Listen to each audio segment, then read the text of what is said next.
नमस्कार, बहुत स्वागत है आप सभी का। मैं हूं आपके साथ चेतन पाठक। खबरों की शुरुआत करेंगे। कर्नाटक का चुनाव जीतने के बाद देश भर में कांग्रेस कार्यकर्ताओं में एक उमंग की उम्मीद है। देश के कुछ राज्यों में होने वाले चुनाव और 2024 के लोकसभा चुनाव में कांग्रेस अच्छा प्रदर्शन करेगी और अपनी खोई हुई राजनीतिक जमीन को फिर से हासिल करेगी। कर्नाटक चुनाव जीतने के बाद हरिद्वार में कांग्रेस कार्यकर्ताओं में खुशी की लहर देखने को मिल रही है।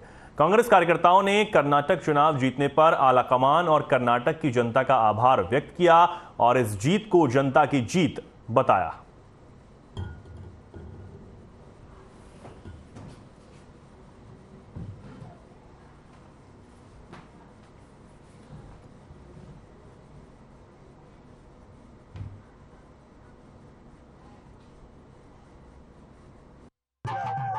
कर्नाटक में बुरी ताकतों के ऊपर अच्छाई की विजय हुई है, कांग्रेस की जीत हासिल हुई है। इससे एक साफ जाहिर है कि भारत के देश का डीएनए ऐसा है कि कोई कितना भी उसमें जहर घोलने की कोशिश करे, सामाजिक ताना बाना व्यवस्था को छोड़कर भाईबंदी और यारी दोस्ती और प्रेम की दुकान के रूप में ही खुलेगा। इससे साफ जाहिर है कि भ्रष्टाचार की और सांप्रदायिक की दुकान बंद हुई है और प्यार और मोहब्बत और डेवलपमेंट, बेरोजगारी को खत्म करने की, रोजगार देने की दुकान खुली है। कर्नाटक में जो महंगाई के खिलाफ, बेरोजगारी के खिलाफ और भाईचारे को बरकरार रखने के लिए जो जनादेश कर्नाटक की जनता ने दिया है और इससे पूर्व हिमाचल में जो जनादेश दिया गया था, उसको लेकर काफी खुशी हमारे लोगों में है, कांग्रेस जनों में है, कांग्रेस कार्यकर्ताओं में। आज ये जो जीत का शुरुआत हुई है, इस शुरुआत को पहल समझकर आने वाले समय में जो नगर निगम, नगर पालिका के चुनाव हैं, उन पर इसका प्रभाव पॉजिटिव रहेगा।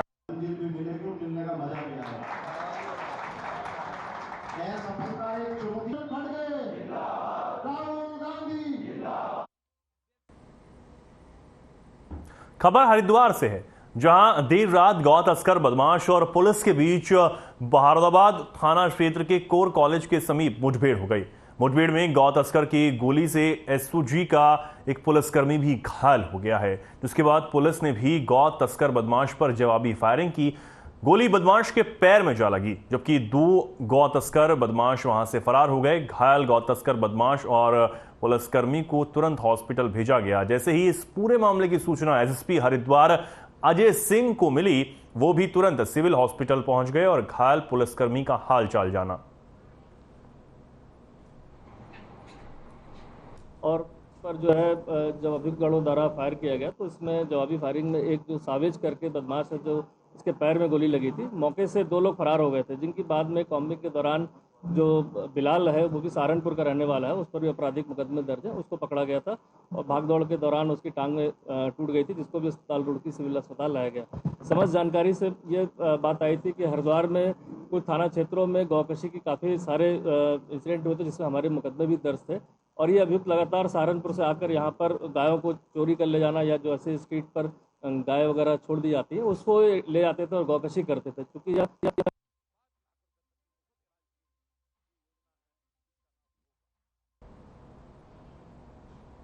देश को आज आयुर्वेदिक, होम्योपैथिक और यूनानी क्षेत्रों में 3 राष्ट्रीय आयुष संस्थान प्राप्त हुए।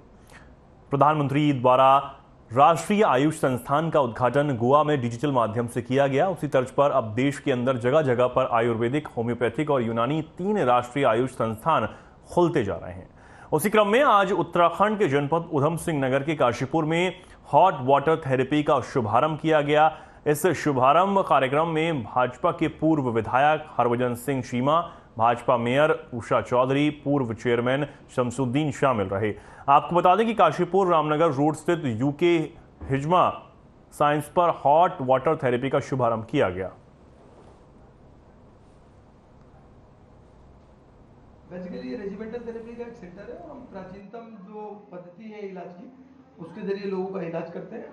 माननीय प्रधानमंत्री नरेंद्र मोदी जी ने एक बहुत बड़ा सपना देश को दिखाया है कि वो आयुष को बहुत आगे लेके जाना चाहते हैं और हमारी जो रेजिमेंटल थेरेपी आयुष के अंतर्गत आती है, तो हमने इसे मॉडर्न पर्सपेक्टिव में और प्राचीनतम पद्धतियों को रखा है।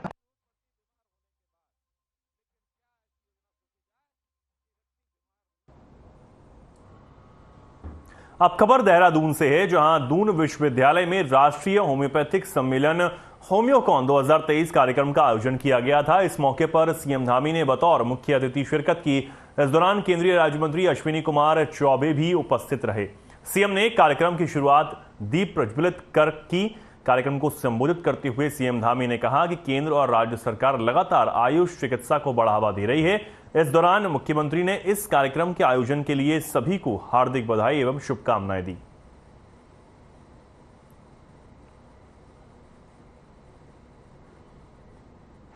हमारे मुख्यमंत्री जी होम्योकॉन 2023 यहाँ पर आयोजित हुआ। इसमें हमारे बहुत सारे होम्योपैथी से जुड़े हुए, चिकित्सा क्षेत्र में जुड़े हुए अनेकों विशेषज्ञों ने और इस क्षेत्र में काम करने वाले लोगों ने भाग लिया है। तो निश्चित रूप से ये उत्तराखंड यहाँ देवभूमि है, वहीं ये आयुष भूमि भी है, आयुष के साथ साथ योग भूमि भी है। तो इस प्रकार के जो कार्यक्रम हैं उससे तमाम प्रकार की जो चर्चा होती है, जो उसमें एक मंथन होता है, चिंतन होता है, उसमें से सकारात्मक रूप से तमाम सारे चीज़ें बाहर आती हैं, तमाम चीज़ों पर चर्चा होती है। वो कहीं ना कहीं जो हमारा संकल्प है कि इसको आयुष का प्रदेश बनाएंगे, आयुष हमारी पहली प्राथमिकता है, उस दिशा में ये बहुत कारगर होगा। मैं इसके आयोजन के लिए सभी को बधाई देता हूँ और हमारे केंद्रीय मंत्री आदरणीय अश्विनी चौबे जी यहाँ पधारे हैं, उनका भी मैं हृदय से अभिनंदन करता हूँ कि वो भी आयुष के क्षेत्र में, इस क्षेत्र में उन्होंने काफ़ी काम किया है, आप सभी जानते हैं, तो उनका भी एक बार स्वागत। हमारे मुख्यमंत्री जी उपस्थित हो चुके हैं, मैं बहुत बहुत स्वागत। बाजपुर के एक होटल में एंटी ह्यूमन ट्रैफिकिंग यूनिट की टीम ने छापेमारी की, जहां टीम ने एक युवक और स्कूली छात्रा को एक साथ पकड़ लिया।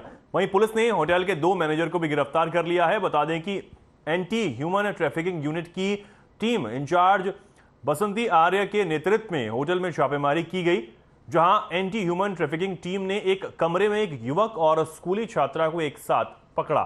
सूचना मिलते ही बाजपुर सीओ भूपेंद्र सिंह भंडारी और द्वारा चौकी पुलिस मौके पर पहुंच गई, जहां पुलिस ने होटल का संचालन कर रहे 2 युवकों और कमरे में पकड़े गए युवक और स्कूली छात्रा को गिरफ्तार कर लिया।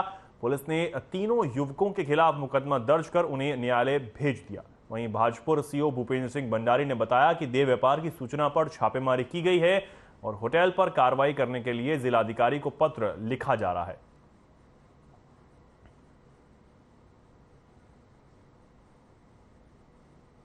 देखिए, ये काफ़ी दिनों से हम लोगों को ये शिकायत मिल रही थी कि बाजपुर के ये होटलों में जो है अनैतिक देह व्यापार से संबंधित जो है कार्य हो रहे हैं, जिसमें कल 13 तारीख को हमारी एंटी ह्यूमन टीम वो स्थानीय हमारे पुलिस के द्वारा जो है एक यहाँ बाजपुर के दोराहा पर एक होटल में जो है रेड मारी गई, जिसमें एक युवक व एक किशोरी जो है वो रंगे हाथों उसमें पकड़े गए। उनके पास जो है कुछ इस प्रकार की जो है अश्लील वो भी थे, सामग्री भी उसमें पाई गई है, जिसका जो है ये स्थानीय थाने पर हमारे यहाँ जो है उसके सुसंगत धाराओं में जो है अभियोग पंजीकृत कर दिया गया है।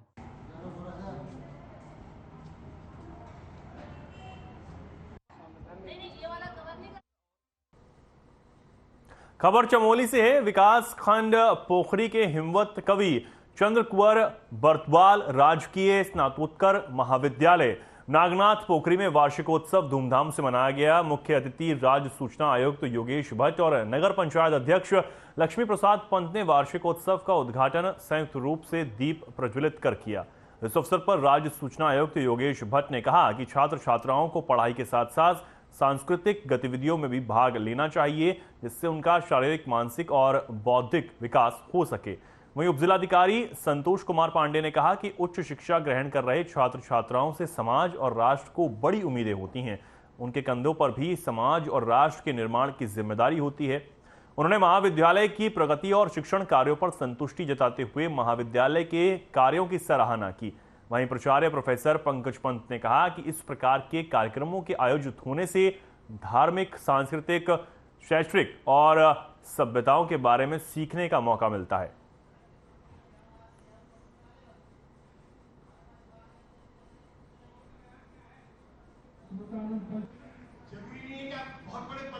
वार्षिकोत्सव में एक तो महाविद्यालय द्वारा पिछले 1 वर्ष में जो प्रगति की गई है उसके संदर्भ में पूरी एक तो रिपोर्ट प्रस्तुत की जानी है। साथ ही साथ जो साल भर की जो गतिविधियां विद्यार्थियों के द्वारा यहाँ पर संपन्न कराई गई उनका यहाँ पर एक समुचित एनालिसिस के बाद में उनको पुरस्कार वितरण भी किया जाना है। जरूरी नहीं है कि आप बहुत बड़े पद पे आ जाएं और आप प्रतिष्ठित हों, ठीक है? अभी हमारे बीच एसडीएम साहब तो बैठे हैं, बहुत बड़े ये कार्यक्रम करता है। चमोली जिले के पोखरी गोल बाजार में बीजेपी युवा मोर्चा उत्तराखंड के सहयोग से रविवार को स्वास्थ्य शिविर का आयोजन किया गया, जिसका शुभारंभ युवा मोर्चा प्रदेश अध्यक्ष शशांक रावत और नगर पंचायत अध्यक्ष लक्ष्मी प्रसाद पंत ने किया। स्वास्थ्य शिविर में 200 से अधिक रोगियों की पेट, कान, शुगर, बीपी, कान, नाक सहित विभिन्न बीमारियों की जांच कर निःशुल्क दवाइयां दी गईं। युवा मोर्चा प्रदेश अध्यक्ष शशांक रावत ने कहा, युवा मोर्चा ने विभिन्न स्थानों पर डॉक्टरों के सहयोग से स्वास्थ्य शिविर के माध्यम से मानव सेवा की जा रही है।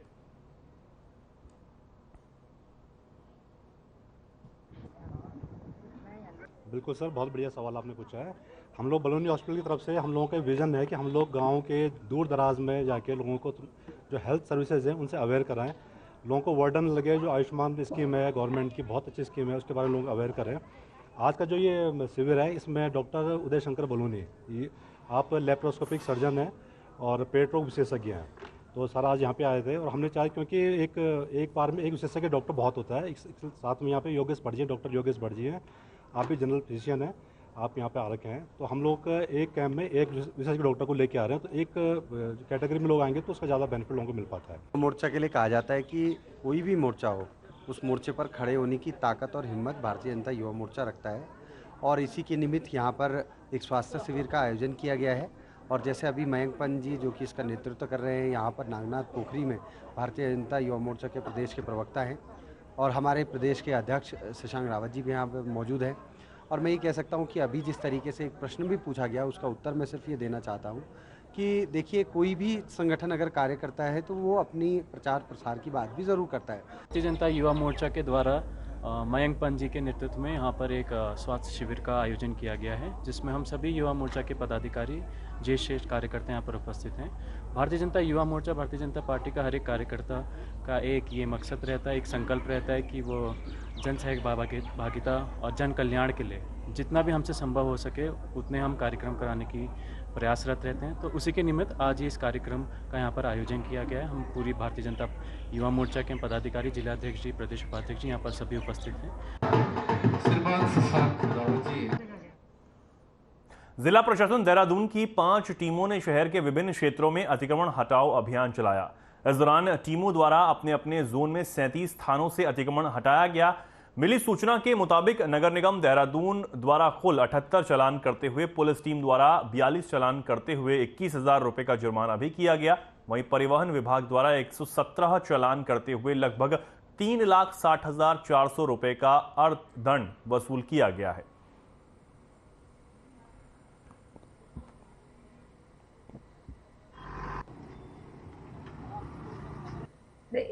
जो ये चीज़ अतिक्रमण जो है ये कॉन्टिन्यूस प्रक्रिया है हटाने की जो, और ये बार बार हम उसी जगह पे भी जा रहे हैं जहां हमने पहले हटाए, क्योंकि देखा जा रहा है कि लोग बार बार वहां पे फुटपाथ पे अपना सामान रख दे रहे हैं। तो मेरी तो अपील ही रहेगी सभी से कि हम लोग जो अपना ये अतिक्रमण का अभियान चला रहा है उसे चला रखा है उसको सक्सेसफुल बनाने में हमारा सपोर्ट करें, और पेडेस्ट्रियन के लिए जो फुटपाथ है उसको खाली रखें जिससे पेडेस्ट्रियन कंफर्टेबली उस पर चल पाए। और साथ ही साथ क्योंकि सब लोग अभी पेनल्टी लग रही है, उसके बाद कोई विधिक कार्रवाई करनी पड़े, तो मुझे लगता है ये सब म्यूचुअल एक एमिकेबली ये हो जाए कि सब लोग अपना जो फुटपाथ पे सामान है उसको हटा दें।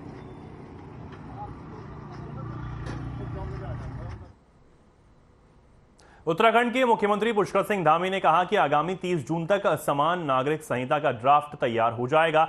मुख्यमंत्री धामी ने कहा कि जिस तरह से कमेटी काम कर रही है, ऐसे में समान नागरिक संहिता का ड्राफ्ट जल्द तैयार होने जा रहा है। उनका कहना है कि ड्राफ्ट उत्तराखंड सरकार लागू करने जा रही है। देश के दूसरे राज्यों की सरकारों को भी समान नागरिक संहिता को लागू करना चाहिए। आपको बता दें कि उत्तराखंड में समान नागरिक आचार संहिता को लेकर पिछले चुनाव के दौरान मुख्यमंत्री पुष्कर सिंह धामी ने बयान दिया था। प्रदेश में दोबारा से बीजेपी की सरकार बनने के बाद इस दिशा में तेजी से कदम बढ़ाया गया है।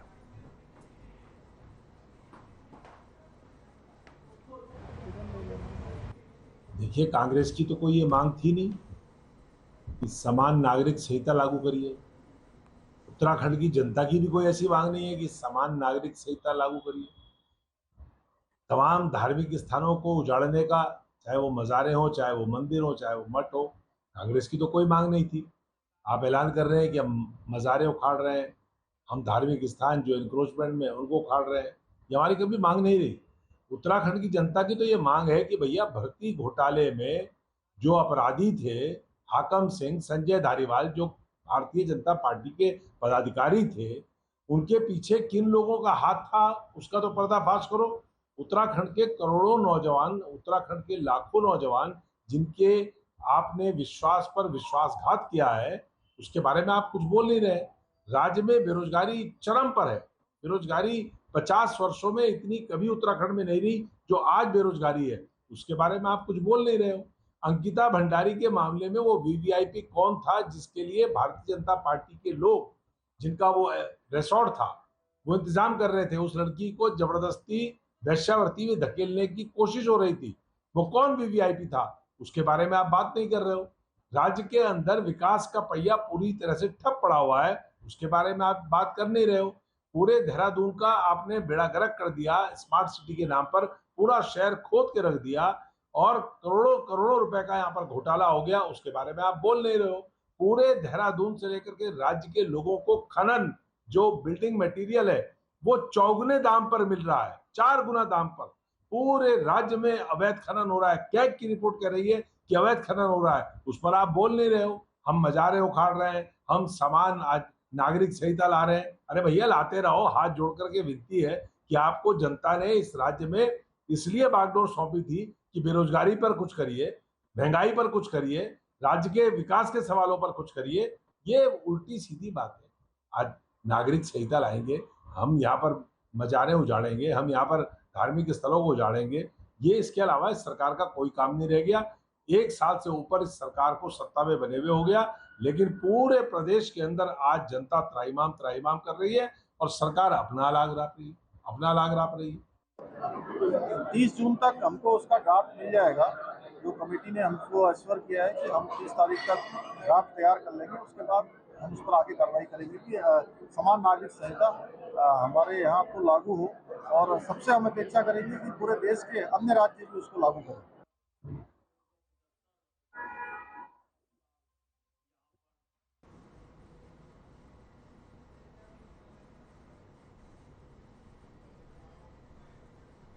उधम सिंह नगर जिले के किच्चा कोतवाली अंतर्गत क्षेत्र में चलाए जा रहे नशा मुक्ति अभियान के अंतर्गत किच्चा पुलिस को बड़ी कामयाबी हाथ लगी है। किच्चा पुलिस ने कोतवाली अंतर्गत टीचर कॉलोनी क्षेत्र से पति पत्नी सहित 3 आरोपियों को गिरफ्तार किया है। साथ ही करीब 6 लाख से अधिक कीमत की अवैध स्मैक बरामद की है। फिलहाल पुलिस ने तीनों आरोपियों के खिलाफ एनडीपीएस की धाराओं में मुकदमा दर्ज कर कार्रवाई शुरू कर दी है।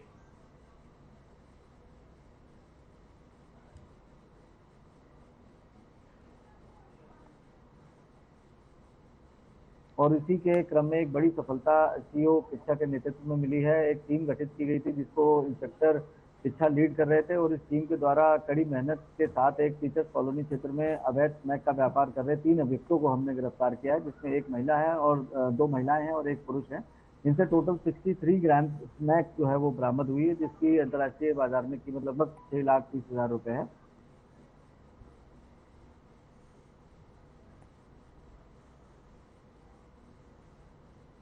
खबर पौड़ी गढ़वाल से है, जहां ऋषिकेश के परमार्थ निकेतन से शुरू हुई गंगा पथ यात्रा का समापन गंगा संगम स्थल देवप्रयाग में हुआ। यहां पहुंचे गंगा पथ यात्रियों ने गंगा आरती कर यात्रा का समापन किया। यात्रा का उद्देश्य चारधाम यात्रा के पौराणिक मार्ग को पुनर्जीवित करना था। गंगा पथ यात्रा जब विभिन्न पड़ावों से होते हुए बंदरचट्टी पहुंची तो यहां यात्रा में शामिल विदेशी यात्रियों का स्थानीय लोगों की ओर से फूल मालाओं के साथ जोरदार स्वागत किया गया। वहीं इस पैदल गंगा पथ यात्रा में विदेशी यात्रियों के साथ अन्य श्रद्धालुओं और बच्चों का भी उत्साह देखने को मिला। डीएम पौड़ी डॉक्टर आशीष चौहान खुद यात्रा में शामिल रहे। इस दौरान यात्रियों ने 19 किलोमीटर का पैदल ट्रैक भी किया। जिलाधिकारी पौड़ी डॉक्टर आशीष चौहान ने बताया कि यात्रियों और पर्यटकों को यहां की संस्कृति और रीति रिवाज से रूबरू कराने के लिए इस मार्ग को फिर से संचालित किया जा रहा है। इस यात्रा पथ के पुनः संचालित होने से यहां के गांवों में फिर से आर्थिक लौट के आएगी। इससे यहां के स्थानीय युवाओं को रोजगार भी मिलेगा। साथ ही पर्यटक प्रकृति के बीच रहकर यात्रा का आनंद उठा सकेंगे।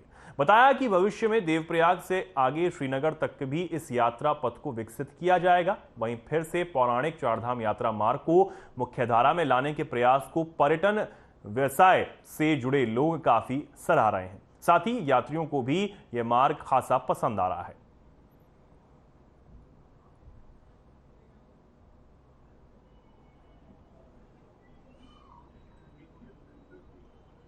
कि उन्होंने इतना अच्छा प्रोग्राम ऑर्गेनाइज किया और इतने लोग इसमें शामिल हुए।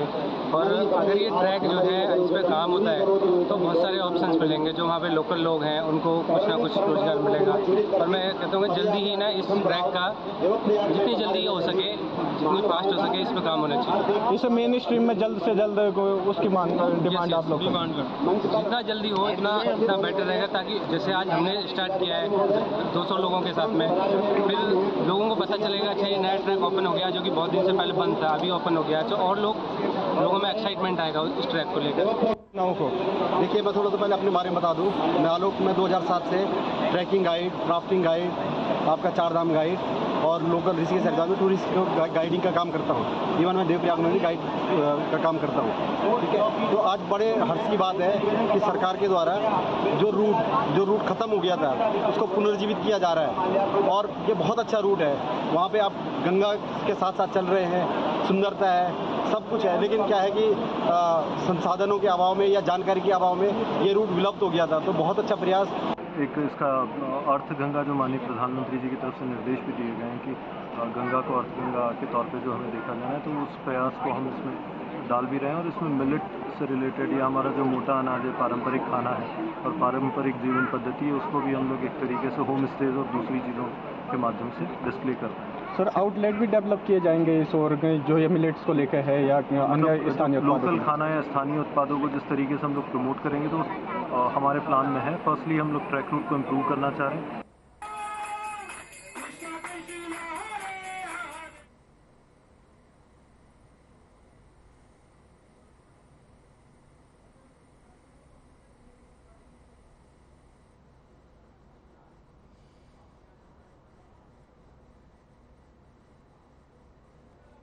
फिलहाल के लिए खबरों में इतना ही। नमस्कार।